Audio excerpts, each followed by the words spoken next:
Racism is not a problem for Black people. Racism is not our problem. And I know this is going to be nuanced or maybe even semantical, but it's a very important thing that we don't understand. Our problem is not racism. Racism is a white problem. It is a white dysfunction. Racism is the problem of the racist. It is a mental, social, cultural defect. It is a dysfunction of the racist. Our problem is our vulnerability. We have to work on our vulnerability.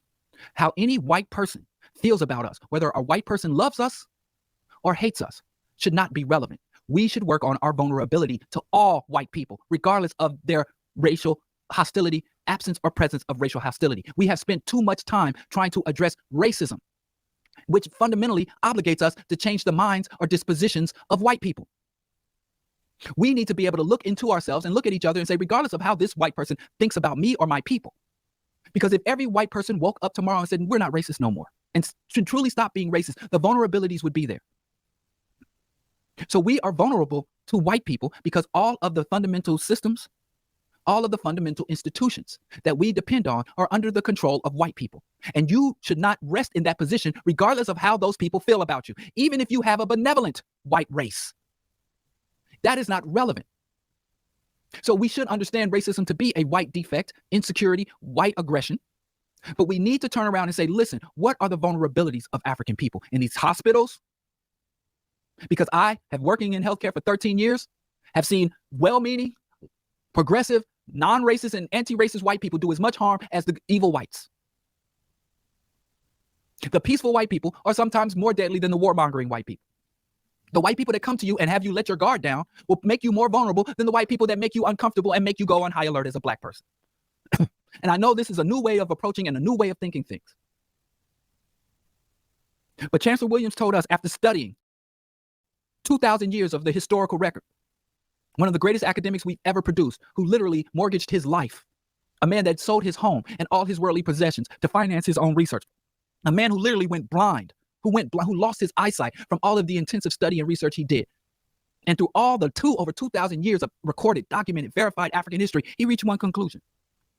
He said that white people are our implacable foe. They are our eternal, bitter enemy.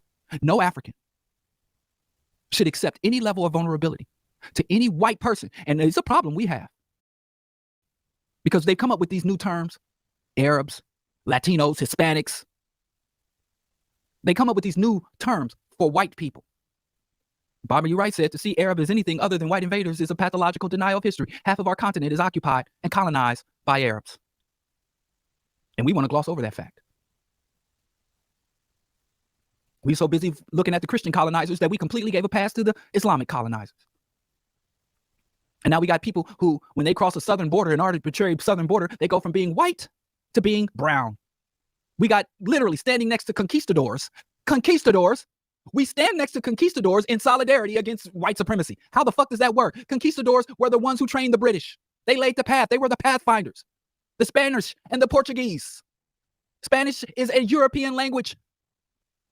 So we don't even know who the racists are anymore. I'm having to argue with Black people about whether or not so-called Hispanics or Latinos can say the N-word. So racism. The solution to racism is not changing the minds of racists, not legislating diversity and inclusion.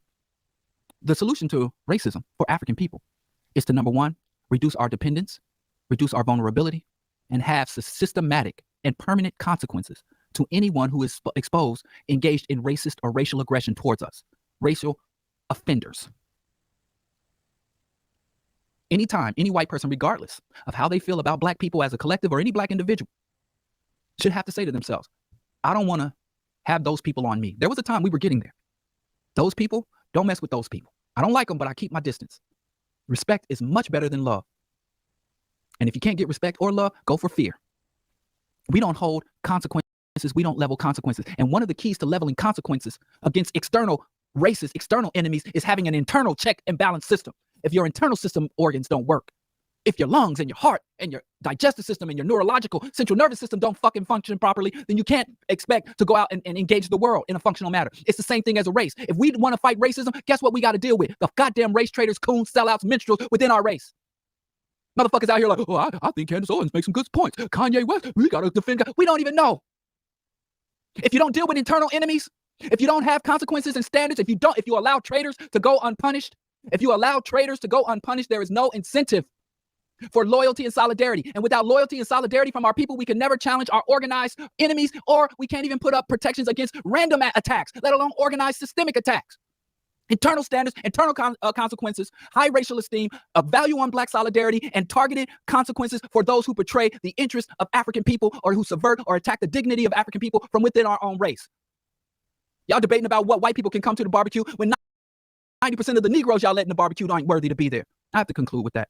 We'll pick this up. We'll deal with some more solutions. Maybe I'll come back Wednesday. But don't say Bro Diallo ain't gave you no concrete solution. So now that you have the solutions, asshole, go implement them. Why are you going to ask somebody for something that you don't intend to use? If I come knock on your door for a cup of butter or a cup of sugar, best believe I'm going to use that shit. People come knock on my door and ask me for something and take it home and let it rot on the counter. That's shitty behavior. So all y'all don't offer no solutions. Come to me now and say, well, I heard your solutions and I disagree with your solutions, and here are my counter solutions. And here's my assessment as to why your solutions aren't viable. I will accept that. Or go implement the solutions. Anyway, Bro Diallo Show, Q4 Radio. Like, share, subscribe, do all the things.